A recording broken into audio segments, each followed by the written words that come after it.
बऱ्याच प्रतीक्षेनंतर भाजपचा पुण्यातला बालेकिल्ला असलेल्या कसबा विधानसभा मतदारसंघातून भाजपनं अखेर हेमंत रासनेंना पुन्हा एकदा उमेदवारी जाहीर केली आहे आणि ही उमेदवारी जाहीर झाल्यानंतर भाजपमधून पुन्हा एकदा नाराजी नाट्य सुरू झाले. एकीकडे धीरज घाटे जे शहराध्यक्ष आहेत त्यांनी फेसबुक पोस्ट करत नाराजी व्यक्त केली आहे, तर कुणाल टिळक हे देखील गेल्या अनेक दिवसापासून इच्छुक होते. गेली 18 महिने काम केलेलं आहे त्यांनी. या सगळ्यावर बोलण्यासाठीच आपल्यासोबत कुणाल टिळक स्वतः आहेत. कुणालजी, स्वागत आहे तुमचं. अखेर भाजपनं उमेदवार जाहीर केला, हेमंत रासनेंना पुन्हा एकदा उमेदवारी देण्यात आली आहे. काय पहिली प्रतिक्रिया कुणालांची? हे बघा, नाराजी नाही पण दुःख तर नक्कीच आहे. मागच्या 1.5 वर्षात चांगल्या प्रकारे काम केलं होतं. चांगल्या प्रकारे यावेळी उमेदवारीसाठी मी मागणीही केली होती. पुश पण चांगला केला होता. माझ्याकडून जेवढं कम्युनिकेशन क्लॅरिटी वरिष्ठांकडे होती तेवढी केली होती. त्यामुळे थोडंसं कुठेतरी ते दुःख आहे की बाबा का नाही दिली. दुःख आहे. नाराजी नाहीये पण दुःख आहे. ज्यावेळेस ही उमेदवारी जाहीर झाली हेमंत रासनेची, त्यावेळेस भाजपच्या वरिष्ठ नेत्यांशी तुमचं काही बोलणं झालंय किंवा उमेदवारी जाहीर झाल्यानंतर फोन आलाय? कारण गेल्या अनेक दिवस तुम्ही काम करतात, पोटनिवडणुकीसाठी तुम्ही इच्छुक होतात, त्याही वेळेस तुम्हाला तिकीट मिळालं नव्हतं. हे बघा, अजूनपर्यंत तरी पार्टीचं कुठलंही कम्युनिकेशन नाही आलं आहे माझ्याबरोबर. बाबा की तुम्हाला नाही देत आहे असं कुठला मेसेज, फोन किंवा का नाही देत आहे किंवा निकष काय लावलेला आहे आम्ही, असं कुठलंही कम्युनिकेशन नाही आहे. मी पण आत्ता जस्ट तुम्ही जर का बघा सगळे बाईट्सच चालू आहेत माझ्या, तर हे सगळं झाल्यानंतर मी पार्टीच्या वरिष्ठांना संपर्क साधीन त्यांच्याबरोबर आणि त्यांना विचारणार आहे की बाबा काय प्रॉब्लेम आहे, चुकलं आहे का काही आमचं, तर आणि त्यामधनं जर का आम्ही कुठे कमी पडलो तर आम्हाला त्यामध्ये फीडबॅक द्या. त्याप्रमाणे पुढच्या काळात आम्ही पॉझिटिव्हली काम करून त्यामध्ये चांगल्या प्रकारे अजून उमेदवारीची मागणी करू. खरं तर तुम्ही म्हणतात की नाराज नाहीये पण दुःख आहे. कसब्यात उतरून कुणाल टिळक काम करणार का आता? करणार ना, 100%.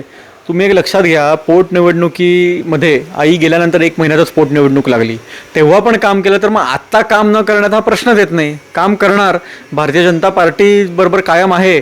पण एवढाच प्रश्न पडतो की आईच्या पक्षनिष्ठेचा आदर कुठे पार्टीने नाही केलाय का? प्रश्न मी घेणार होतो. पक्षनिष्ठा ज्यावेळेस येते त्यावेळेस कुणाल टिळकांच्या मातोश्री जे आहेत त्यांचं नाव येतं की व्हीलचेअरवरती बसून त्यांनी विधान परिषदेचं एक मतदान केलं होतं. तो व्हिडिओ व्हायरल झाला होता.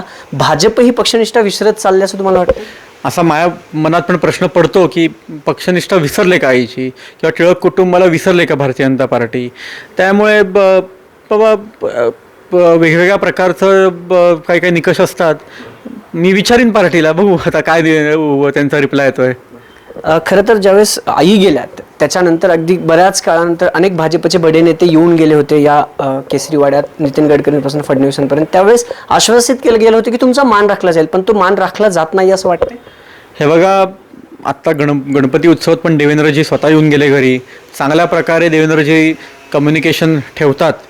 पण मला असं वाटतं की बाबा ओव्हरऑल जेव्हा डिसिजन मेकिंग येतं, इलेक्ट्रल रिप्रेझेंटेशनचा विषय येतो, तेव्हा कुठे ना कुठेतरी आम्हाला काय म्हणतात कॉन्फिडन्समध्ये घेतलं जात नाही आहे असं वाटतं.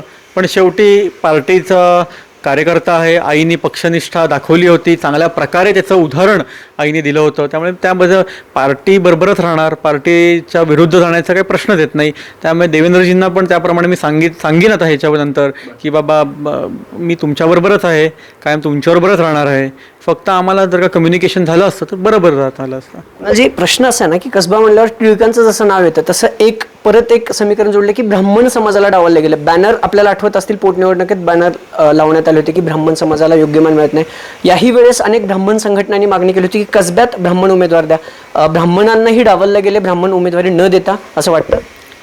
बघा, ब्राह्मण समाज व ब्राह्मण संघटनांनी काही महिन्यांमध्ये ब्राह्मणांचं भारतीय जनता पार्टीमध्ये एस्पेशली महाराष्ट्रामध्ये आणि एस्पेशली पश्चिम महाराष्ट्रामध्ये इलेक्ट्रल रिप्रेझेंटेशन वाढवण्यासाठी मागणी केली होती.